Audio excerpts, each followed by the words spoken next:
Alô, você que se encontra do outro lado do seu dispositivo eletrônico, celular, computador, tablet, como é que fala? Notebook, televisão, qualquer outra coisa que reproduza imagens. Eu sou o Prof. Léo Nunes de Geografia, daqui do Évora Colégio de Cursos, e hoje nós vamos para a resolução da prova aplicada em 2023 da UEMS, Universidade Estadual do Mato Grosso do Sul. Universidade carrego no coração, pois foi onde eu estudei e onde eu me formei.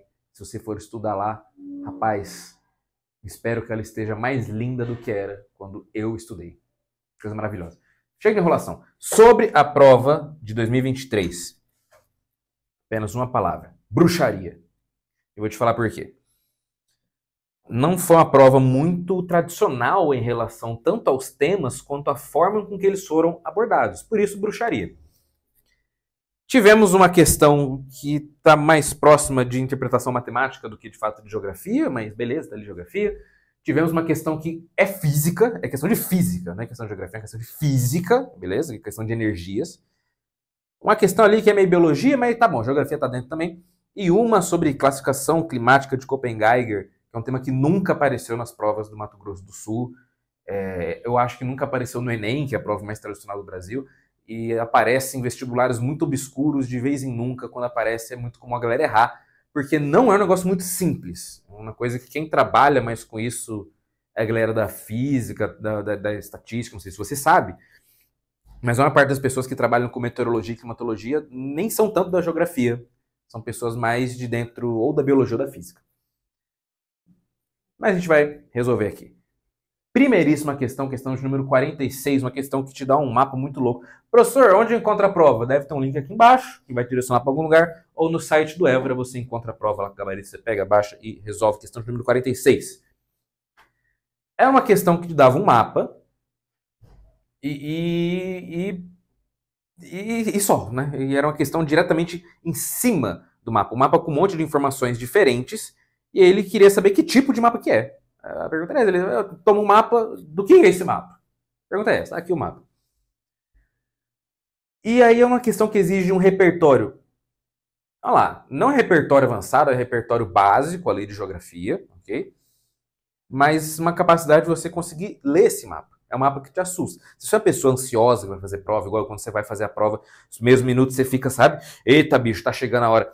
E aí quando você abre com um mapa cheio de informação, aquilo ali já te dá um susto. Mas não se assuste. Vou te dizer como ler um mapa com segurança e tranquilidade. Todo mapa tem que ter elementos obrigatórios, coisa que, se não tiver, não dá para entender. Todo mapa tem que ser passível de você entender. Nada adianta você fazer um mapa que ninguém entende. Né? Concorda comigo? O mapa é uma linguagem, o mapa ele tenta transmitir, traduzir uma informação do mundo real, material, tridimensional para outras pessoas, e é importante que ele siga algumas regras, tal qual a língua portuguesa segue a gramática. Coisas obrigatórias, todo mapa tem que ter título. Parece óbvio, não é tão óbvio assim. Todo mapa tem que ter título. É muito comum que algumas provas te deem um mapa sem o título, e você tem que tentar adivinhar qual seria o título do mapa. É mais ou menos o caso dessa questão. Então, título. O título normalmente fica em cima, mas ele pode ficar um pouquinho do lado aqui e tal. Mas ele sempre tem que estar em destaque, igual título de filme, título de livro, título de tudo tem que estar antes da informação. Outra coisa indispensável, legenda. Legendas são aquelas cores que tem no mapa e que precisam ser traduzidas. Você pega um mapa todo colorido, tem que ter algum lugar no mapa escrito o que cada cor quer dizer. Verde quer dizer floresta, azul quer dizer rio, marrom quer dizer rocha exposta, cinza quer dizer área construída. Tem que ter isso. Ou então aqueles mapas são cheios de X, de bolinha, de risquinho. Aonde é X é porque são municípios com mais de 300 mil habitantes, onde é risco são municípios com 200 mil ou menos, não sei o quê. Isso é a legenda. A legenda também tem que estar visível. A legenda do mapa dessa questão está super visível. É só a legenda do mapa. A baita de uma legendona centralizada ao seu lado direito. Outra coisa que tem que ter, orientação. Para onde que é o norte nesse mapa? A orientação ela pode aparecer como um formato de seta, que é o caso desse mapa aí, e essa seta está apontando para o norte. Essa seta ela pode ter um N em cima dela, indicando de fato que é o norte. Não pode ter seta coisa nenhuma, pode ter uma rosa dos ventos completa com leste, oeste, norte e sul.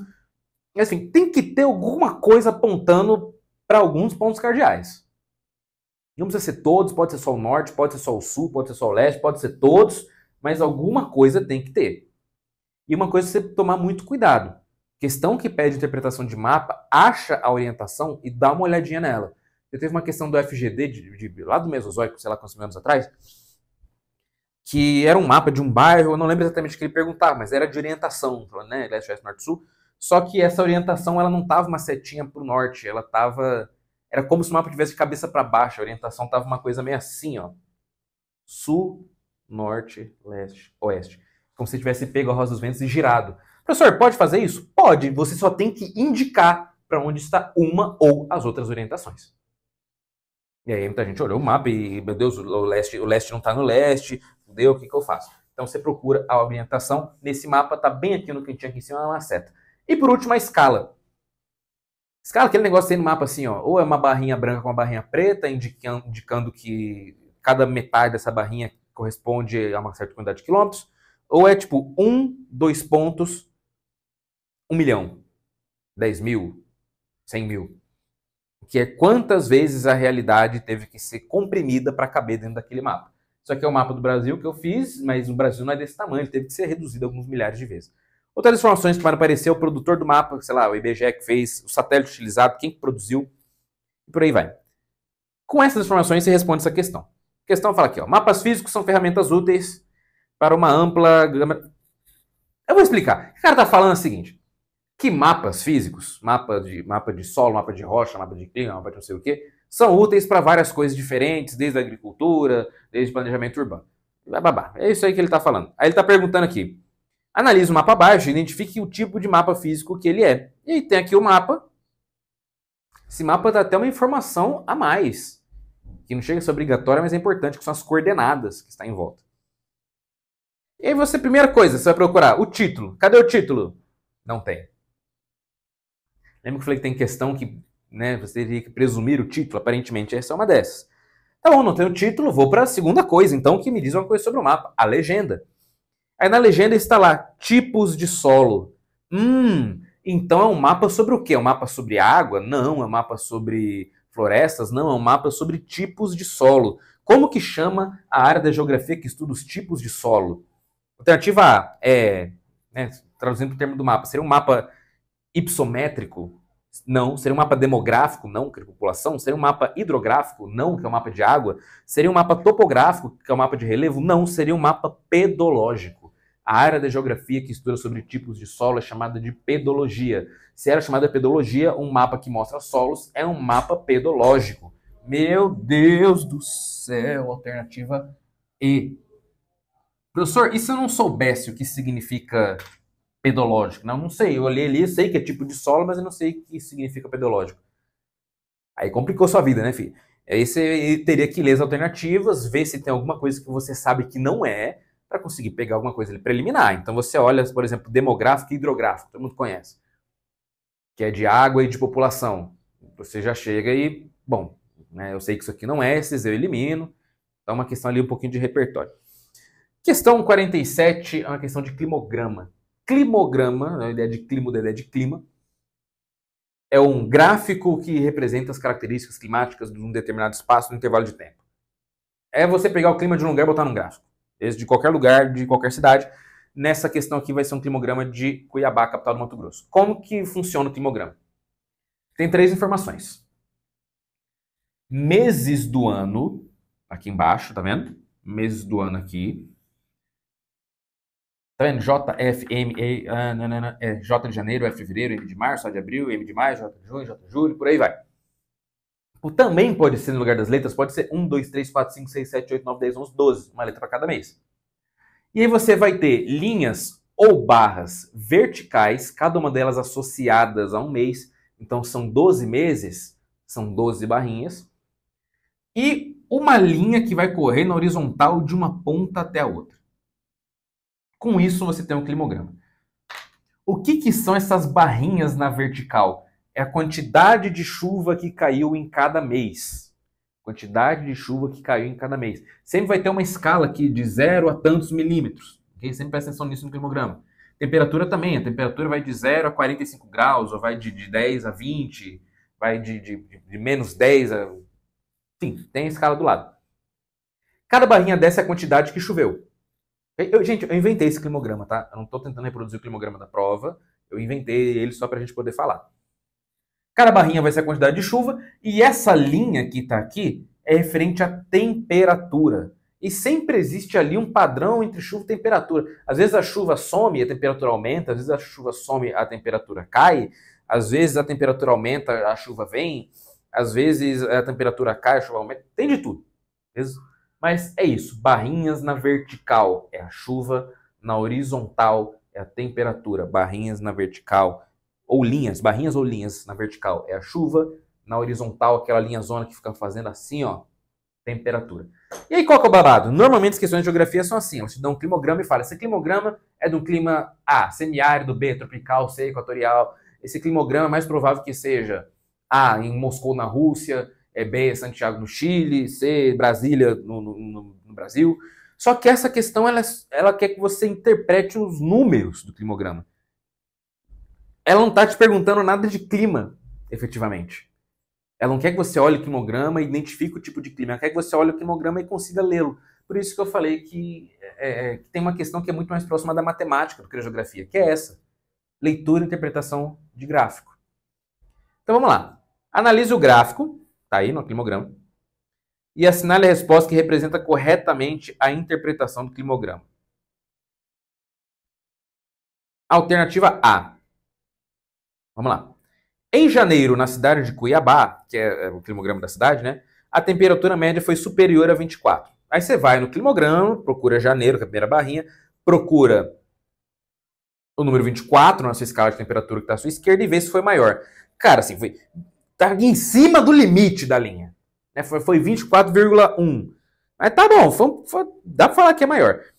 E as chuvas acumularam valores superiores a 200 milímetros. E você pega a barrinha, vê se ela está superior a 200 milímetros. Está um pouquinho superior. No entanto, o mês de março foi o mais chuvoso. À medida que as temperaturas caíram, o verão terminou. Aí você procura o mês de março, você vê se foi o mais chuvoso. Mês de março foi mais chuvoso? Foi.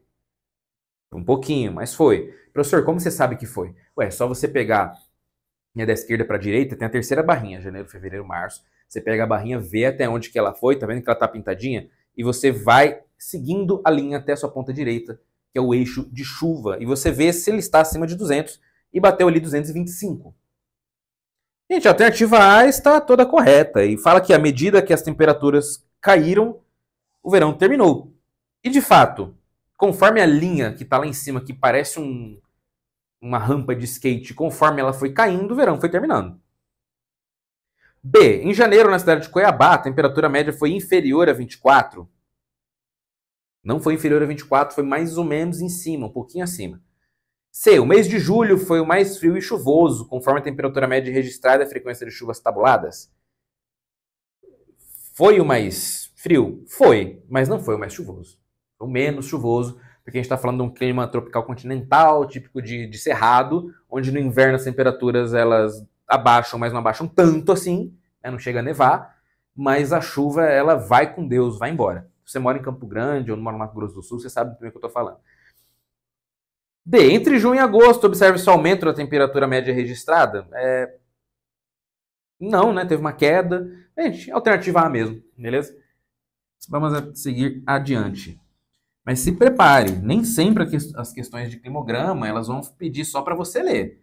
Muito comum que as questões de climograma, como eu disse, peçam para te dizer características.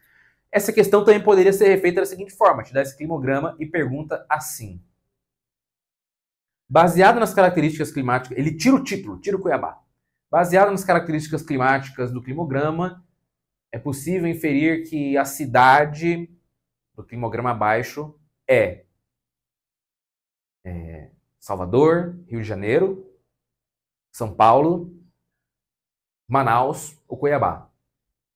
E aí você tem que pensar onde cada cidade dessas está no Brasil, que características que elas têm e como seria mais ou menos o climograma delas, e não poderia ser nenhuma dessas que eu falei, porque todas elas têm umidade muito grande no decorrer do ano inteiro, e temperatura elevada também, elas não têm esse momento que a chuva some, a única que poderia ser é a alternativa E, Cuiabá. Acertei. Entendeu? Você viu como é que climograma aparece e pode aparecer de outras formas. Vamos para a questão de número 48.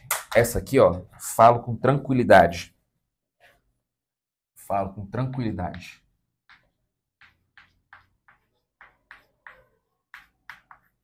Bruxaria.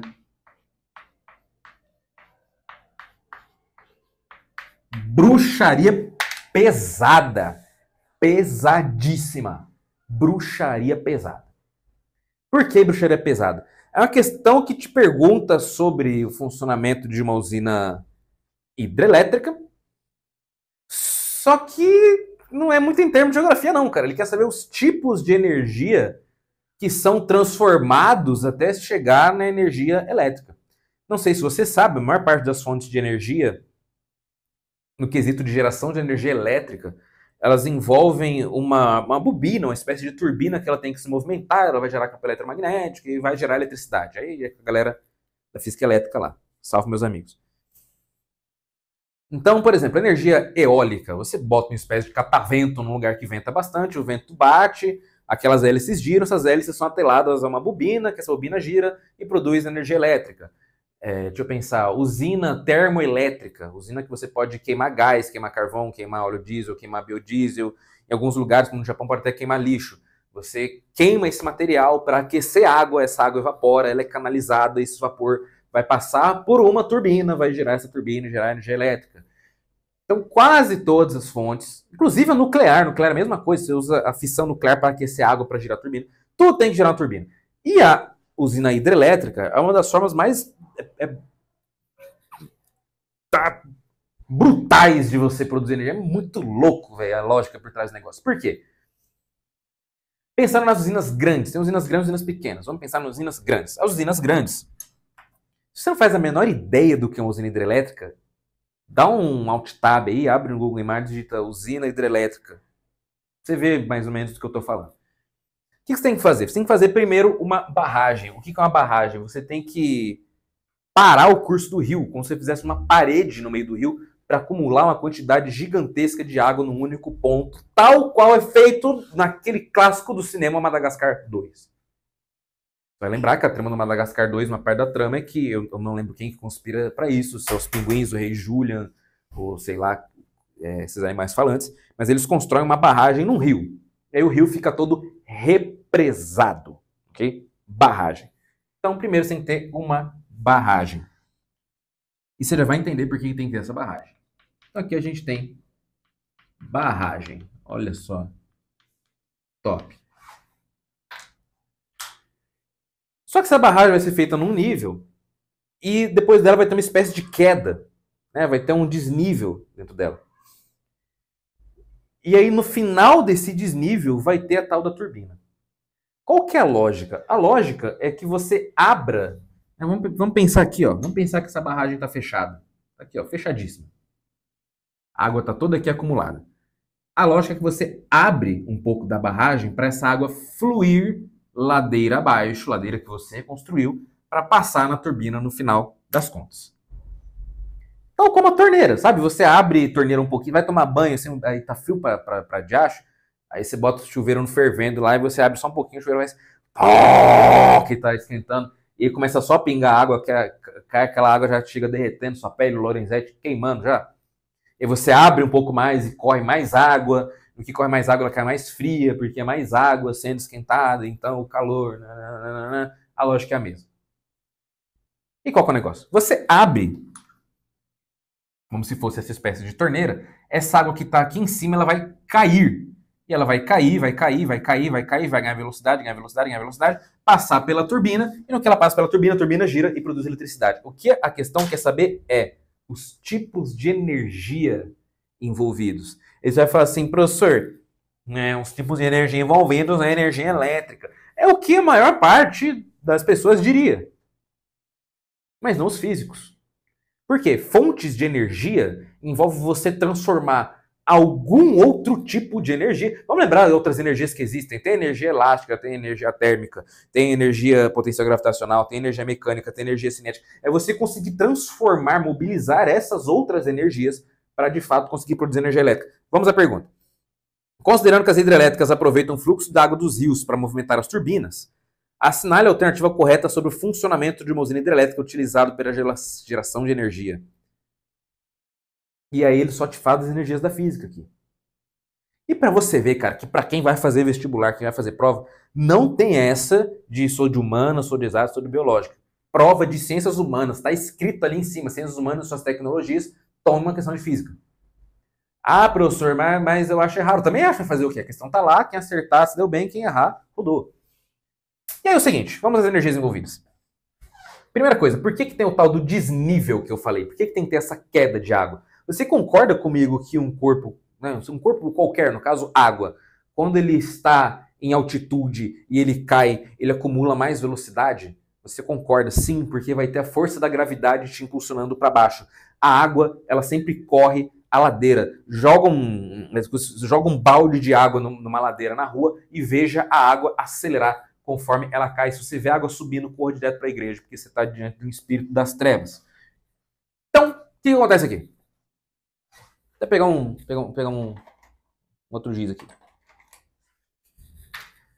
O nome da energia dada a esse fato da água estar em maior altitude, acumulando energia para cair toda de uma vez, vai ser a nossa energia potencial. Potencial na ideia de que a energia que essa água pode ter. Potencial gravitacional, pois está em altitude. Ok? Ok. Abriu a torneira. A partir do momento que você abriu a torneira, essa água ela vai começar a se movimentar. Ela vai começar a fluir. E o nome da energia que a gente não, né? O nome da energia relacionada a movimento de corpos começa com si, termina com nética. Exatamente, energia cinética.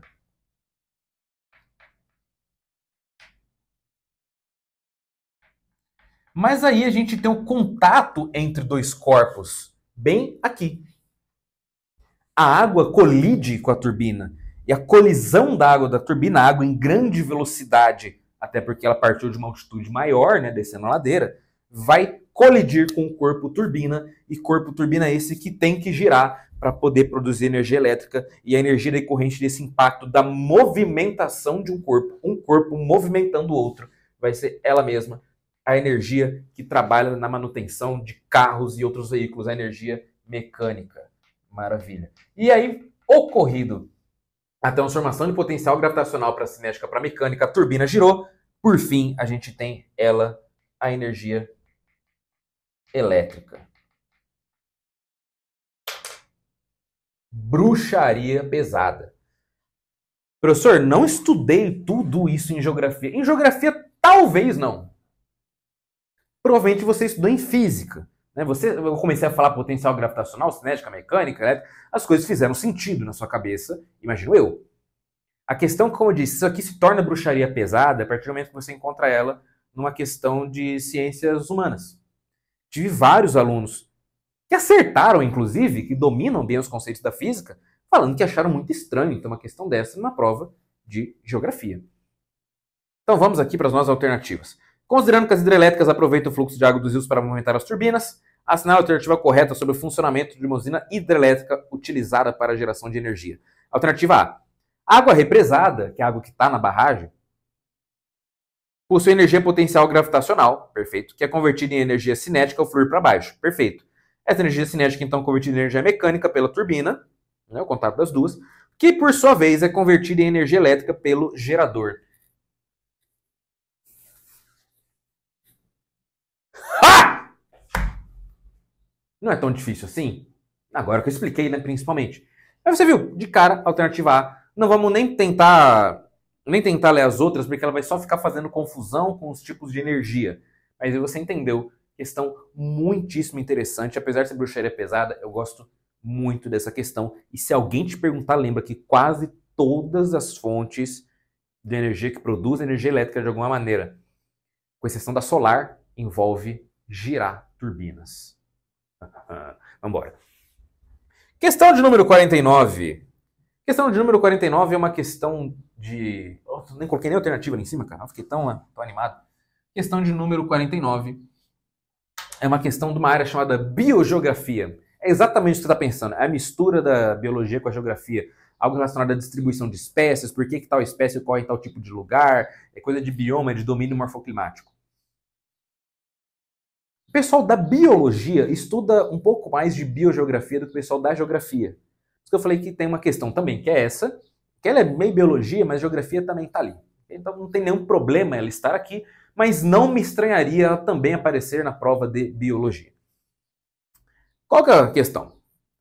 Questão 4.9. No site do Jardim Botânico de São Paulo, ele dá a fonte, há uma lista de proibições ao visitante. Leia atentamente uma... Me perdi. Leia atentamente uma das proibições. Abre aspas. Entrar com plantas ou partes de plantas da flora nativa ou exótica, plantar qualquer espécie vegetal na área de visitação, área de acesso restrita e mata do entorno. Ou seja, não pode entrar com planta, pedaço de planta, nem tirar planta, não pode entrar com nada. Considerando as espécies exógenas, assinale a alternativa que coincide com a proibição do visitante. Primeira coisa, o que é uma espécie endógena? Uma espécie endógena é uma espécie que ela ocorre naturalmente naquele espaço. Então, se você vai, por exemplo, para o Pantanal, é de se esperar que você encontre animais do Pantanal. Você encontra, por exemplo, um tuiuiu vacilando por aí. Espécies exógenas são espécies que não pertencem àquele bioma, não pertencem àquele domínio e são inseridas de alguma forma. Se você vai para o Pantanal, espera-se que você encontre um tuiuiu, espécie endógena, ela é de lá. Mas não espera-se que você encontre uma fucking girafa no meio do Pantanal, espécie exógena. Não deveria estar ali, ela é de fora, exógena, externa. O que essa girafa está fazendo aqui? Quem que eu chamo? Eu chamo o Ibama. Essa girafa teria que estar nas savanas da África. Então, espécie endógena, espécie que é dali, está tudo bem ela estar ali. Espécie exógena, ela não tem que estar ali. Qual que é o problema das espécies exógenas? Gente, espécie exógena inclui inseto, inclui planta também, tá? Não é só animais, não.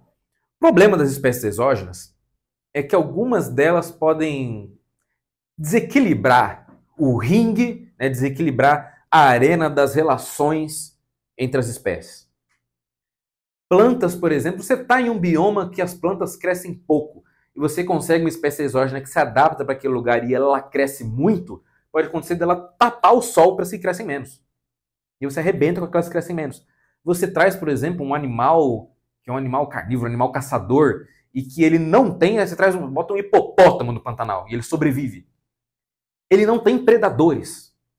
Ele vai começar a se reproduzir e não vai ter ninguém para controlar aquela população. E quanto mais o hipopótamo se multiplica, mais ele também arrebenta com as outras espécies, não tem ninguém para parar com ele. Então você entendeu o perigo de espécies exógenas. Nem todas, mas quase nunca se deseja espécies exógenas, exóticas ou externas, espécies estrangeiras em outros biomas. Acontece, aconteceu de monte, né? Pô, mas deseja-se que não aconteça. Então vamos lá. Considerando espécies exógenas, assinale a alternativa que coincide com a proibição ao visitante. A. Espécies exógenas são sempre benéficas para o ambiente onde são introduzidas. Não. Elas podem ser extremamente maléficas ao ambiente. B. Espécies exógenas não têm predadores naturais no novo ecossistema. Ok. Por isso, não sofrem controle populacional e podem se reproduzir livremente. Assim, não tem predadores no novo ecossistema não é necessariamente uma regra. Por isso que isso aqui está errado. Por quê? Você pode ter espécies exógenas que vão entrar em um ambiente e elas encontrarem predadores lá e se lascarem, e desaparecerem ou não conseguir sair se reproduzindo livremente. Eu dei o exemplo de você jogar um hipopótamo no Pantanal. Né? Eu exagerei um pouco aqui para cima. Mas tem, por exemplo, algumas espécies de peixes. Tem espécies de peixes que você jogar no Pantanal, eles podem conseguir se reproduzir e vão continuar sendo comidos pelo jacaré, pela onça, vão continuar sendo pescados pelas pessoas. Então, nem sempre, né, essa afirmação de não tem predadores não se sustenta em todos os casos. C. Espécies exógenas não competem com as espécies nativas por recursos, pois ocupam nichos ecológicos diferentes e não interferem na cadeia alimentar. Olha, elas podem e normalmente vão competir com as espécies locais por recursos. Sejam plantas ou animais, quando inseridos em um novo ecossistema, elas têm que arrumar uma forma de sobreviver E essa sobrevivência vem através do consumo de recursos que são limitados e disputados pelas espécies que ali estão. Então a C está de fora. D. A presença de espécies exógenas tenderá, com seu desenvolvimento, a alterar completamente a convivência entre os seres vivos, que durante centenas de milhares de anos se desenvolveram em uma relação endógena. É um pouco melhor. O que ele está falando? Se você colocar uma espécie exógena em um lugar e ela sobreviver, aquele ecossistema vai se modificar para sempre. Por quê? Pensa em um lugar que tem 500 espécies. Essas 500 espécies estão se dando bem há muitas décadas. Elas conseguiram se organizar. Um devora o outro, um come o outro, voa, outro rasteja, e elas estão ali naquela dinâmica que elas estão acostumadas. Se você colocar a espécie 401, ela pode desequilibrar um pouco a dinâmica para um lado ou para o outro e meio que desequilibra para sempre.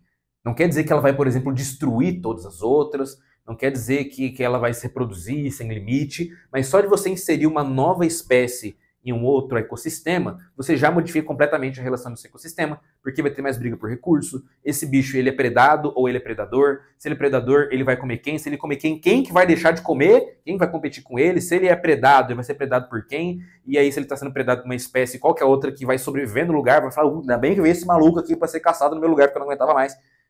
A D está muito boa. E E. A presença de espécies exógenas tenderá com seu desenvolvimento auxiliar na manutenção do ecossistema, possibilitando o aumento da diversidade e da produtividade. Nem sempre. Tem espécies exógenas, o exemplo de plantas que eu dei, árvores que crescem muito mais do que as outras nativas, que em vez de colaborar com a manutenção, pode colaborar com a fragilidade desse ecossistema. Então, a 49 é evidentemente a alternativa D. Essa questão não é muito difícil, mas envolve ali você saber que é espécie endógena e espécie exógena e pensar nas relações delas. Mas agora, filho, agora lascou. Até tomei uma água aqui. Porque agora vem a questão mais difícil de geografia dos últimos tempos. É um assunto pouco falado, um assunto pouco comentado. E consequentemente, acaba não revisando, né? Acaba não vendo ele sempre. Caramba, eu tenho que estudar sobre isso. E aí caiu. E repito, nunca caiu isso em nenhuma prova do Mato Grosso do Sul. Conheço muito bem elas. Que é o quê? Classificação climática de Köppen-Geiger. Esse Geiger é alemão, então não escreve-se Geiger, né? Mas pronuncia-se Geiger. E eu com certeza tenho algum sotaque aqui. Primeiro, o nome, né? Köppen-Geiger era o sobrenome de dois estudiosos, eu não me lembro o nome do primeiro, o William, Maximilian, não sei, mas o sobrenome do cara era Köppen, ele era um biólogo lá nos anos 1800 e pouquinho. O segundo cara, alemão, o sobrenome dele era Geiger, e aí eles criaram um modelo de classificação climática, foi aperfeiçoado pelos dois. Esse modelo de classificação climática ficou conhecido como modelo de classificação climática de Köppen-Geiger, porque era o nome desse. E se fosse que meu sobrenome é Nunes, seria classificação climática de Nunes, mas não é de Köppen-Geiger. Essa classificação de Köppen-Geiger, ela é psicodélica, cara. É psicodélica porque ela utiliza um sistema de classificação por letras. Bruxaria pesadíssima.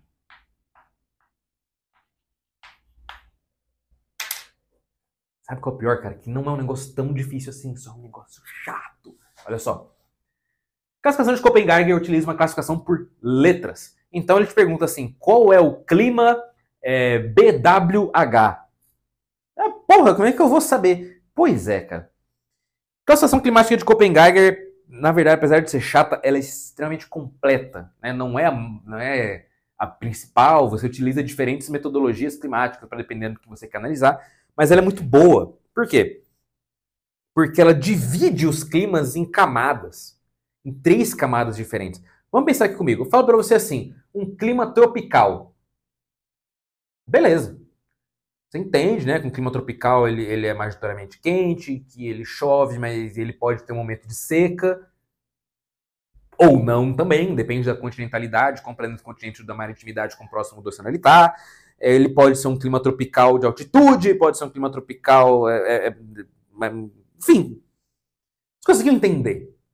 Se eu falo que um lugar, por exemplo, é de clima desértico, você já pensou em areia, mas pode ser um deserto de gelo. Então, qual que é a ideia dessa classificação? É você adicionar essas nuances. Beleza, aqui é um clima tropical, mas é um clima tropical que o verão é quente, é um clima tropical que chove o ano inteiro, é um clima tropical com estação seca, é um clima tropical sem estação seca. E aí, para conseguir colocar tudo isso, os dois criaram um sistema de códigos que é feito através de letras.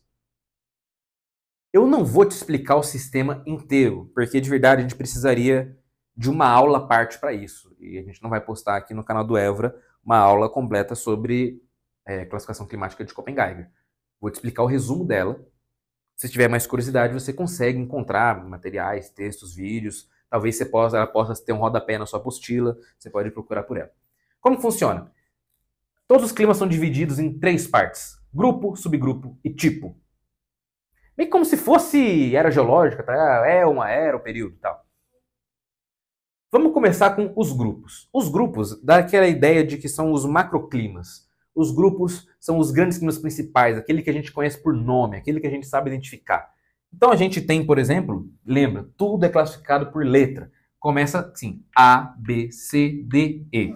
Grupo é o maior, são os macroclimas, são classificados por letras, e elas são A, B, C, D, E.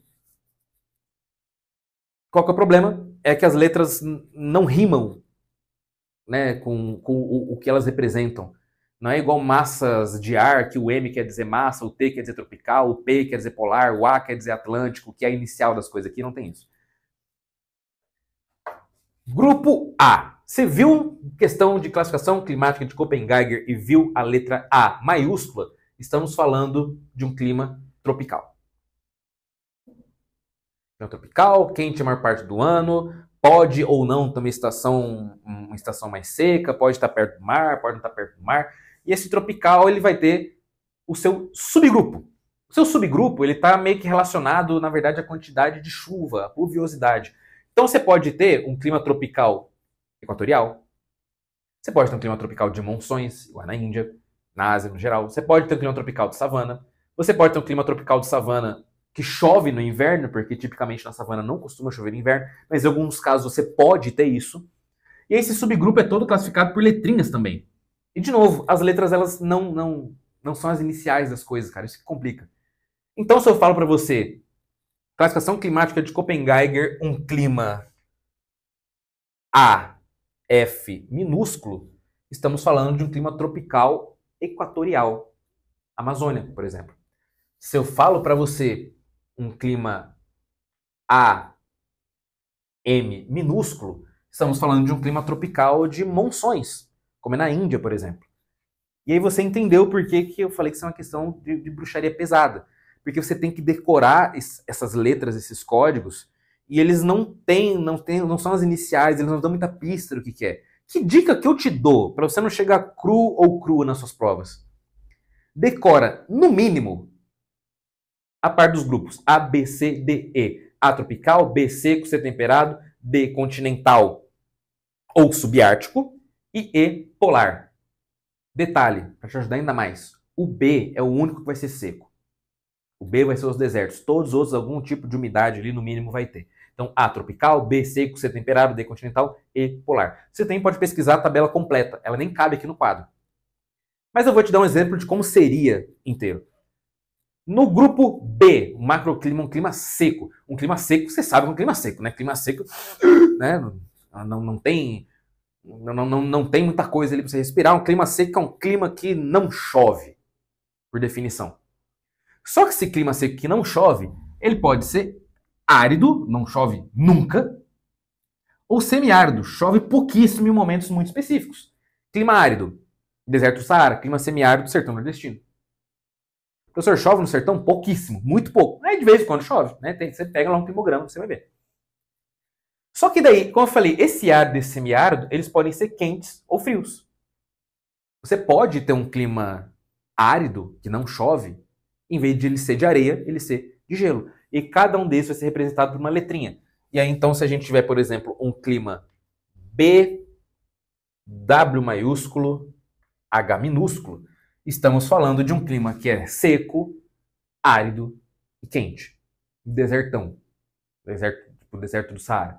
Se eu coloco para você, estamos falando de um clima B, S maiúsculo e K, estamos falando de um clima seco, semiárido e frio.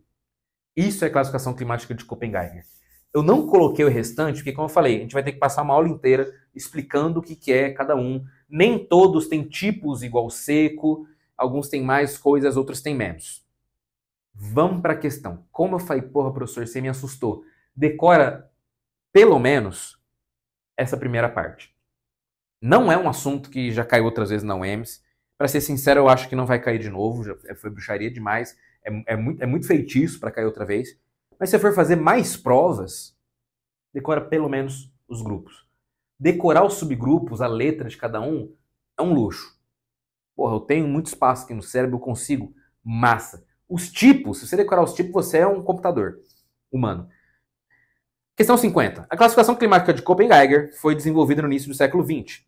O cientista alemão Vladimir Köppen iniciou seu trabalho de classificação climática no final do século XIX, mas a versão mais amplamente conhecida e utilizada dessa classificação foi publicada em 1936 por Köppen, o meteorologista alemão Rudolf Geiger. A classificação climática de Köppen-Geiger é uma das mais amplamente usadas para categorizar e descrever os diferentes tipos de climas do mundo com base em critérios como temperatura, precipitação e sazonalidade. Você tem noção? Os tipos aqui, quando chegam nos climas temperados, né, na letra C, aparece assim, verão quente, verão fresco, verão frio. E realmente tem diferença de um lugar que no verão faz 30 graus, de um lugar que no verão faz 20, de um lugar que no verão faz 15. E eles abarcam, inclusive, essas nuancezinhas. Sendo assim, assinale a alternativa correta que apresenta a estrutura geral de classificação climática de Köppen-Geiger. E qual que é o negócio? Ele está te dando as alternativas e ele quer saber dos grupos. Ele vai te dar o nome do clima, tropical, seco, temperado, continental ou subártico e polar. Ele quer saber se a letra corresponde.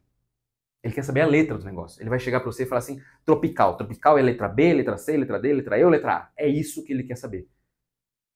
E é até difícil de ler as alternativas. Porque assim, alternativa A, continental subártico B. Tem duas, não, B, aí alternativa B, polar alpino E, entendeu? As alternativas vão de A a E e as respostas também pegam letras de A a E. Entendeu? Nem eu. Então vamos lá.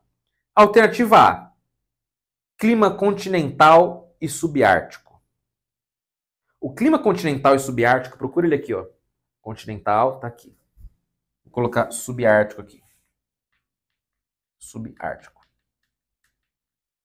Na nossa tabela que tá aqui, pode ir colando ela aqui comigo, na nossa tabela, o clima continental e subártico corresponde à letra B? Não. Quem que corresponde à letra B? São os climas secos. Ok. Alternativa B. O clima polar e alpino. O clima polar ele também vai aparecer também como sendo alpino. O clima polar corresponde à letra E. Dá uma olhada aqui no quadro. Vamos ver. Letra E corresponde de fato ao polar. Legal. Alternativa C. O clima temperado corresponde à letra A? Não. O clima temperado corresponde à letra C. D. O clima tropical corresponde à letra C? Não. Corresponde à letra A. E a alternativa E. O clima seco corresponde à letra D? Não corresponde à letra B. Cara, que confusão, mas é a alternativa B. O clima polar e alpino, na classificação de Köppen-Geiger, ele vem com a letra E. Então, a alternativa E. Se você acertou, parabéns. Não era uma questão fácil. Se você acertou, sabendo o que você estava fazendo. Se você acertou no chute, que os deuses te abençoem com toda a fortuna, porque você já gastou bastante da sua sorte. Se você não acertou, não se sinta culpado, não se sinta culpada. Como eu falei, não é uma questão que as pessoas estavam esperando. E é um assunto meio lado B da climatologia. Mas se aparecer de novo, espero que você tenha pelo menos por onde começar a responder. Te recomendo, se ficou curioso, dá uma pesquisada para você ver como que é a tabela completa disso aqui. Você pode se interessar. Não é isso, lhe desejo uma maravilhosa prova, uma maravilhosa avaliação. Cuidado com duas coisas. as pessoas de energia negativa na hora da entrada e na hora da saída.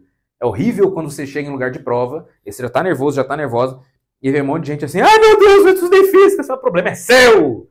Não é problema meu. Né? Afasta essa pessoa. Vê a pessoa assim tremendo, querendo falar com você, você bota o fone, ó, faz o Michael Jackson e sai fora. Na saída, a mesma coisa. Você sai, já é a pessoa, porra, aquela redação, não sei o que, você vai... E vai para a sinuca mais próxima, vai fazer o que te agrada. No outro dia, você fala da prova. Até mais e nos vemos na revisão do FMS.